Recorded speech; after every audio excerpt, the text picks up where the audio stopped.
This anime season is on fire. I don't think too many people would argue that Demon Slayer and Attack on Titan are the face of anime right now, but they're far from the only anime running the scene. One of the more notable new anime that's not a continuation is Rust Eater Bisco, or insert word that I'm not even going to try to pronounce, Bisco. It's kind of weird, but also pretty cool. Usually when I do these weird anime videos, I try to keep it on mediocre to bad anime just because it works with the format better, man. I can poke jokes and kind of make fun of it, and it just works, okay? It just works. This, on the other hand, will be me still kind of poking fun, but don't get it twisted. I genuinely enjoy the series, and I think you may too. The series starts with a bunch of different shots of what this world's version of Tokyo would be exploding. They don't give any context for why or how this explosion is happening. You just need to know that Tokyo is no more. We then cut to a man who is walking next to some mysterious animal with his face completely covered in bandages or wraps or whatever you want to call these things that you're looking at right now. He's traveling through the wasteland that is now Tokyo due to, the whole explosion that I just talked about prior. Eventually he comes to a checkpoint in the wasteland that presumably stops criminals from entering a certain part of the city. And while he's having some friendly banter with the two workers, we see a bounty poster in the background for this guy, and the series cannot make it any more obvious that this is obviously the man we see in all the wraps covering his face. After a little bit more banter between the three of them, we jump to a very colorful depiction of a city. It more so reminds me of like what a Borderlands city would look like in anime form. Gorgeous art design. It's an old woman rambling on to four other women who look much younger, and through the women's conversation, as they completely ignore this old woman, we find out that they are prostitutes. So that's fun. Presumably making the old woman their madam or their pimp, whichever word you want to use to make yourself feel better. The show then pulls a completely obvious fake out moment where we get these two characters who are behind a curtain, and their exchange makes you think that they're like, doing the do, and the dude has a really big dick, but that's not the case, as we soon find out that it is a doctor and he is giving this woman a shot. After helping the woman, this doctor then helps a man and his son with some sort of disease that they refer to as the rust. Now, later down the line in the series, they're going to explain more about what the rust is and what's causing people to get the rust. But for the portion of the series that I'm going to be covering, which is kind of just the first two episodes, they don't. So don't really expect me to explain it either, because I haven't really seen past this point in the series. I kind of just watched it. It's like, this make good content, and now I'm recording. The doctor exchanges with the man, and this is kind of one of those nice handy dandy moments where both characters know what's going on, and they're giving some very convenient exposition to us, the audience, to sort of build the world around. After the doctor's done helping the man and his son, he decides that he's going to call it a night and go home, and the pimp offers him one of the prostitutes for the free because, he's a doctor and he's great at doing his job, but he's like, nah fam, I'm not really about that life. Your whores are for the streets. I'm gonna just call it a day and head home. And so that's what he does, and that's exactly how the dialogue plays out. Ignore the subtitles. If you watch it in English dub, I swear to God, that's exactly what he says. He sounds like a black man just like me and everything. On his way home, the doctor, whose name is Milo, by the way, stops at a street vendor to get some food for him and his older sister. Also, to collect a very, very shady substance that you should not have in the city. Like, super dangerous, man. Cannot have it. Super illegal. It's mushrooms. Milo gets mushrooms. I'll explain more later. As he finally gets home, we get introduced to his sister, and we see that his sister unfortunately also has this disease going around the city called, again, the rust. That's when we find out that there is something special about these mushrooms, and Milo, being the genius in medicine that he is trying to find a way to concoct a cure for the rust using these mushrooms. One thing leads to another for Milo. Remember, these videos aren't supposed to be an entire recap of what's going on, just simply me highlighting the big moments that I think stand out and are weird, and also conveying the story in a coherent way. But if you really want to experience the story, don't watch my video, man. Just go watch the series. Milo finds himself in an alleyway being confronted by a character everyone seems to call the Governor. Only thing I really want to point out here is that his bodyguards, or I guess the people that work for him or do his bidding or whatever, what's up with these costumes, man? What's up with these outfits? Like, from toe to neck, you're like, oh yeah, super serious business suits, you know what I'm saying? We really out here, we really mobbing, gang. And then they have bunny heads. So like, he'll be having like serious conversations with his men, and I just giggle like a little kid, man, because they're like having serious conversations and this man just casually wearing a bunny head. Like, I totally get if you don't want anyone to see their faces, right? You could have picked anything to cover their faces, any type of mask, any type of helmet, and you went with a bunny, a pink bunny at that. So I mean, that's a thing.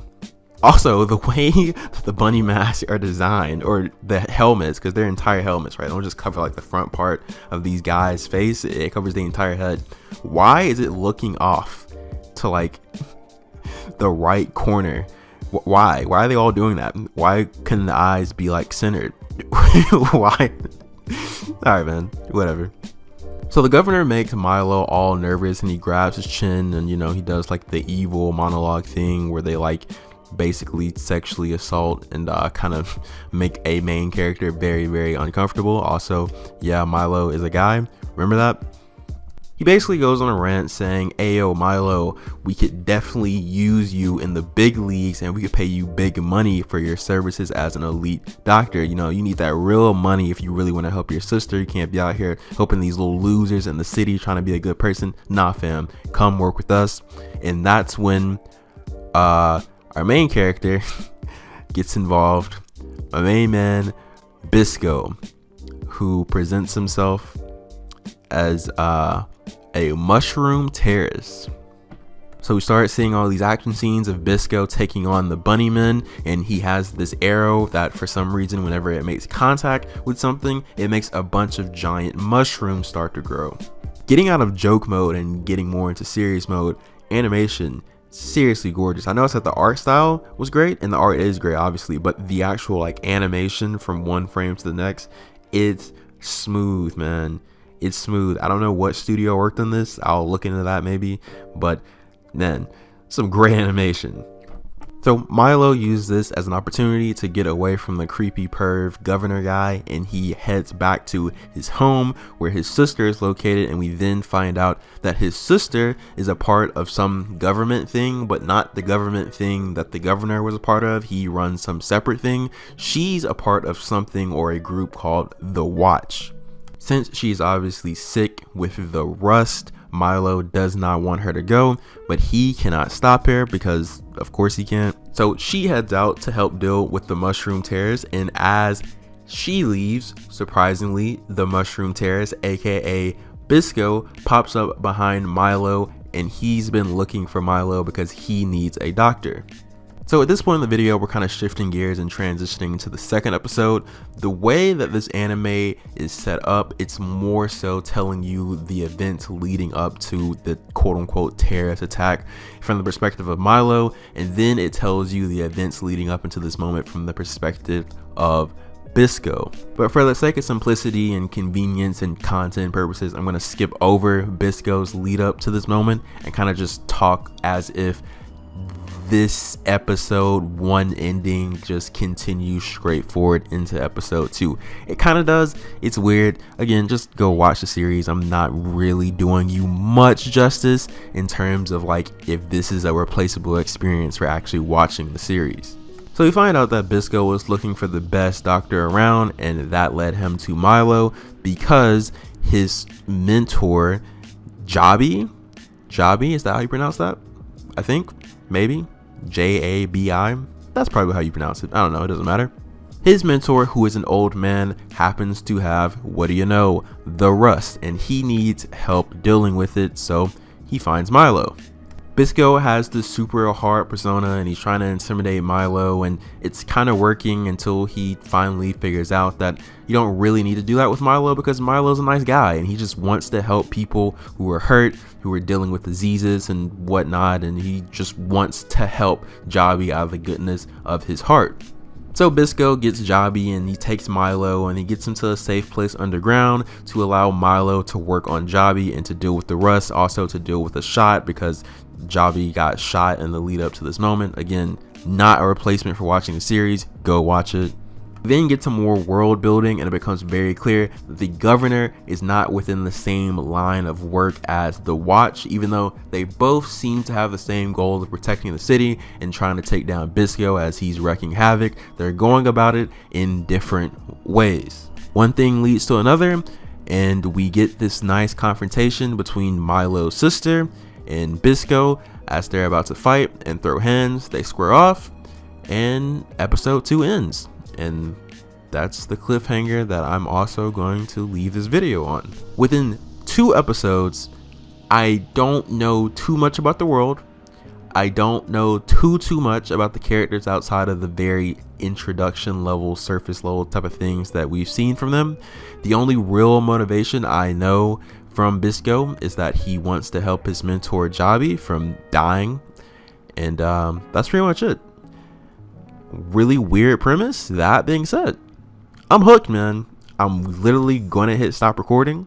I'm going to split screen my editing software on the right and work on this video and continue watching the series. I don't know what days Demon Slayer comes out during the week, but I know Attack on Titan is on Sunday. So hey fam, that's only 2 days out the week. Give this series a chance. Try new things, boost new things up. Let's not have this thing fall by the wayside and people not supporting it, and then everyone discovers it years later. It's like, oh my gosh, what happened to this series? When this is gonna get a new season? No fam, let's not let that happen. Rust Eater Bisco is a really weird anime, but it kind of hits home from its idea all the way trickling down to its execution, at least in my opinion, and it's kind of great, I'm not gonna lie. And that's the end of the video. If you enjoyed, subscribe and do all that other fun stuff, like, comment, whatever. I don't know. I make videos of this quality or better all the time. I am leaving.